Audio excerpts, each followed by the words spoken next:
پاکستان کا جو قیام تھا اس کی بنیاد لا الہ الا اللہ تھی۔ دکھ کی بات یہ ہے کہ پاکستان کے قیام کے بعد سے لے کے اب تک جاگیردار اور سرمایہ دار جو ہیں ہمارے مسلط ہو چکے ہیں۔ اس تسلط کو توڑنے کے لیے دینی جماعتوں کو اپنا کردار ادا کرنا چاہیے۔ دور حاضر کی اگر ہم مسلم لیگ کی بات کریں تو اس مسلم لیگ کے اندر کوئی مذہبی پہلو نظر نہیں آتا۔ سودی بینکاری شامل ہے، ہمارے ملک میں شراب کی خرید و فروخت شامل ہے، ہمارے ملک میں بدار گناہ شامل ہے۔ وہ بھی آئی ایم ایف کے پاس جاتے ہیں، یہ بھی آئی ایم ایف کے پاس، وہ بھی ورلڈ بینک، یہ بھی ورلڈ بینک، یہ بھی سودی نظام پہ بلیو کرتے ہیں، وہ بھی سودی نظام پہ بلیو کرتے ہیں۔ پی ٹی آئی کے دور کے اندر آسیہ ملونہ کیس کے اندر جو ہے نا خان صاحب کا کردار کسی بھی اعتبار سے مستحسن نہیں رہا، اور آسیہ کو باقاعدہ طور پر فورن پریشر کے ذریعے جو ہے نا ملک سے جو ہے سپیس دی گئی نکلنے کے لیے۔ میاں صاحب کے دور کے اندر بھی اوتھ اور افرمیشن کی بحث جو ہے نا اس کو شروع کروا کر باقاعدہ طور پہ ختم نبوت کے منکروں کے لیے ایک راستہ جو سے کھولا گیا نے تو ایسی آزادی نہیں دیکھی جو خان صاحب جس کا دعویٰ کرتے ہیں۔ سودی لین دین کے خاتمے کے لیے، اسی طرح زناکاری کے اڈے کے خاتمے کے لیے، شراب نوشی کے خاتمے کے لیے علماء کے درمیان جو ہے نا اختلافات موجود نہیں ہیں۔ السلام علیکم، ڈیلی پوائنٹ کے ساتھ میں ہوں آپ کا میزبان جنید عادل۔ پاکستان کی سیاست میں بھی حال میں کچھ بڑی اہم ڈیولپمنٹس ہوئی ہیں۔ اس پر بات کرنے کے لیے آج میرے ساتھ موجود ہے معروف مذہبی اسکالر علامہ ابتسام الہی ظہیر صاحب،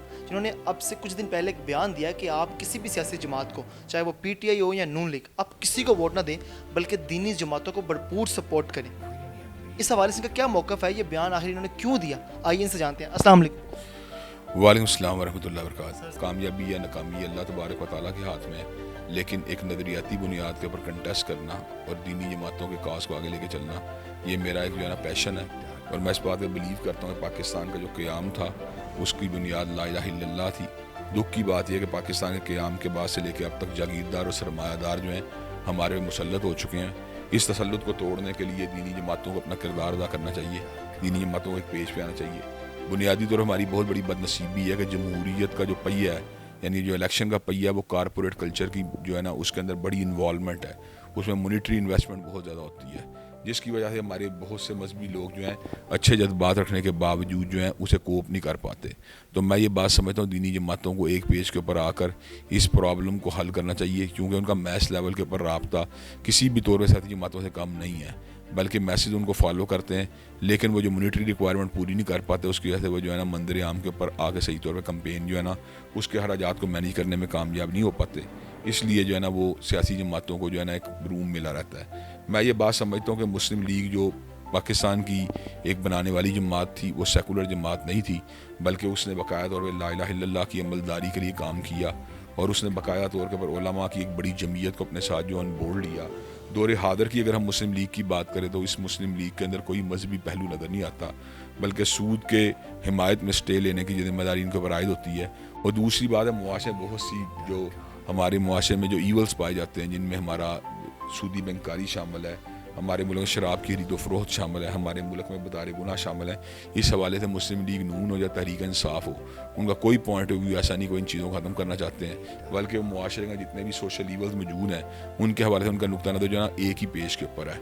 اور وہ جو معاشی ترقی کے حوالے سے جو اپنا فارمولہ دیتے ہیں، اس کے اندر بھی ہم یہ بات سمجھتے ہیں یکساں فارمولہ ہے۔ حکمت عملی کا فرق ہو سکتا ہے، فارمولے کا فرق نہیں ہے۔ وہ بھی آئی ایم ایف کے پاس جاتے ہیں، یہ بھی آئی ایم ایف کے پاس، وہ بھی ورلڈ بینک کا، یہ بھی ورلڈ بینک، یہ بھی سودی نظام پہ بلیو کرتے ہیں، وہ بھی سودی نظام پہ بلیو کرتے ہیں۔ اور دوسری بات یہ ان کے منشور کا کبھی کوئی ایسی بات دیکھنے میں نہیں آئی کہ انہوں نے اسلامی رفائی پاکستان کے لیے کام کیا ہو۔ ہم یہ بات سمجھتے ہیں کہ پی ٹی آئی کے دور کے اندر آسیہ ملونہ کیس کے اندر جو ہے نا خان صاحب کا کردار کسی بھی اعتبار سے مستحسن نہیں رہا، اور آسیہ کو باقاعدہ طور پر فورن پریشر کے ذریعے جو ہے نا ملک سے جو ہے سپیس دی گئی نکلنے کے لیے۔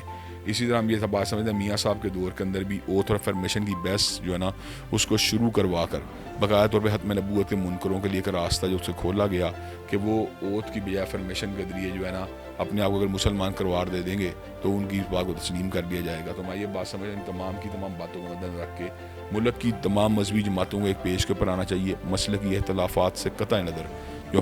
کہتے ہیں کہ ان کے دور میں ختم نبوت کے لیے جو اہم معاملات اور اہم فورمس میں انہوں نے آواز اٹھائی، وہ اٹھائی گئی، ختم نبوت کے جو گستاخی کے واقعات میں کمی آئی۔ پھر یہ تک کہا گیا کہ ان کے دور میں ہماری جو قوم ہے وہ غلامی سے آزادی حاصل کر رہی تھی۔ نے تو ایسی آزادی نہیں دیکھی جو خان صاحب جس کا دعویٰ کرتے ہیں۔ یہ آزادی کی بات تو ہمیں اس وقت سنائی دی جب خان صاحب کے خلاف جو ہے نا تحریک عدم اعتماد سامنے آئی، تو خان صاحب نے اپنے خلاف پیش ہونے تحریک عدم اعتماد کو آزادی اور غلامی کی ایک نئی بحث کے ساتھ اس کو جوڑنا شروع کر دیا۔ جب تک وہ برس اقتدار تھے اس وقت تک انہوں نے کوئی ایسے اقدامات نہیں اٹھائے جن سے اس بات کا اندازہ ہوتا ہو کہ امریکہ کی غلامی سے آزادی حاصل کرنے کے چکروں میں. اور ہم یہ بات سمجھتے ہیں کہ بقایا طور کے اوپر ان کے دور میں جو آسیہ کا ٹیسٹ کیس ہمارے سامنے موجود ہے, جس کے اندر ایک بورو جو تھی وہ اس کے اوپر فرد جرم عائد بھی ہوا, اور اس کے بعد اس کو بقایا طور کے اوپر ایک جس طرح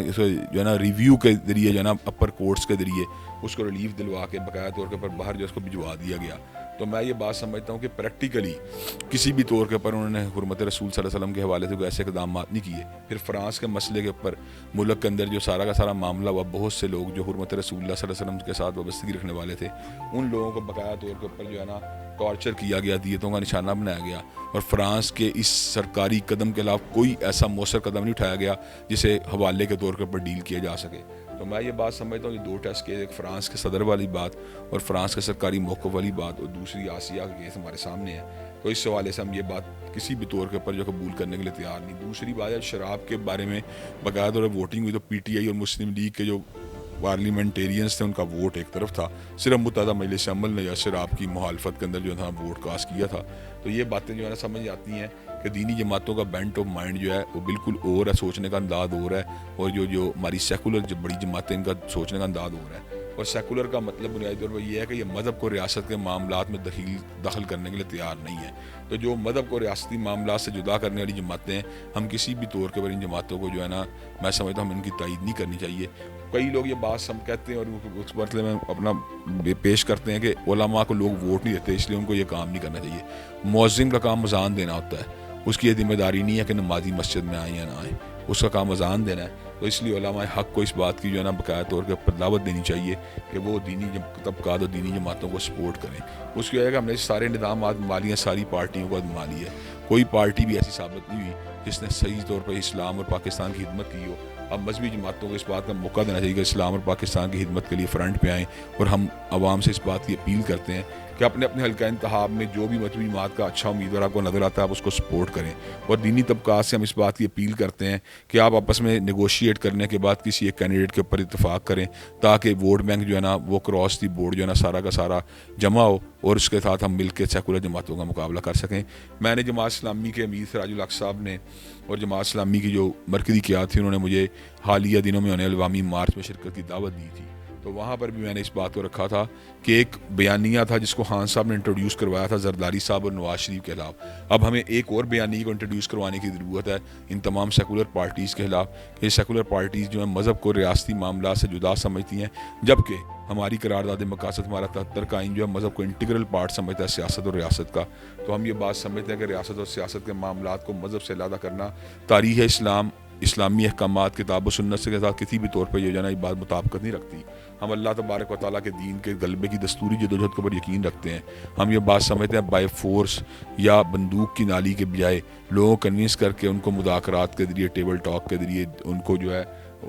جلد سے جلوسوں اور اجتماعات کے ذریعے کنوینس کرنا چاہیے, اور تمام جماعتوں کا ووٹ جو ہے کلیکٹ کرنے کے بعد اس پوزیشن پہ آنا چاہیے کہ ہم ان جماعتوں کو بیٹ کر سکیں. آپ نے حال ہی میں ایک بیان دیا کہ آپ کسی سیاسی جماعت کو اور سیکولر جماعت کو ووٹ نہ ڈالیں بلکہ اپنے حلقے میں مذہبی جماعت کو سپورٹ کریں. آپ کو لگتا ہے ایسے کرنے سے جو ایک تاثر قائم ہے کہ ہم غلامی کی زندگی گزار رہے ہیں ہم اس سے آزادی حاصل کر سکتے ہیں؟ بالکل, ہم یہ بات سمجھتے ہیں کہ جب تک ہم اصل پاکستان کی اساس کی طرف نہیں آئیں گے, پاکستان کا مطلب کیا لا الہ الا اللہ کی طرف نہیں آئیں گے, ایک اسلامی فلاحی ریاست کے لیے جو حضرت قائد اعظم نے جدوجہد کی تھی اور حضرت علامہ اقبال نے جو باقاعدہ طور پر پاکستان کا نقشہ بنایا تھا, جب تک ہم اس کو امپلیمنٹ کرنے کے لیے بھرپور انداز میں آواز نہیں اٹھائیں گے پاکستان کے مسائل حل نہیں ہو سکتے. اپنی ذاتی سیاسی جماعت بنائیں گے یا تمام مذہبی جماعتوں کے اشتراک کے ساتھ مل کر ایک فورم پر الیکشن لڑیں گے؟ ہم یہ بات سمجھتے ہیں کہ سیاسی نئی جماعت بنانے کی ضرورت نہیں. ہماری جماعت جو مرکزی جمعیت الحدیث جو ہے پہلے سے موجود ہے. ہم اللہ تبارک و تعالیٰ کے فضل و کرم سے اس کا جو ہے سارا کا سارا جو ہے نا ڈائریکشن اور اس کے پوائنٹ آف ویو کو یہ درست کریں گے, اور اس کو اس حوالے سے جو ہے نا ایک بڑی جماعت اور ایک بڑے فورم کے طور پہ سامنے لے کے آئیں گے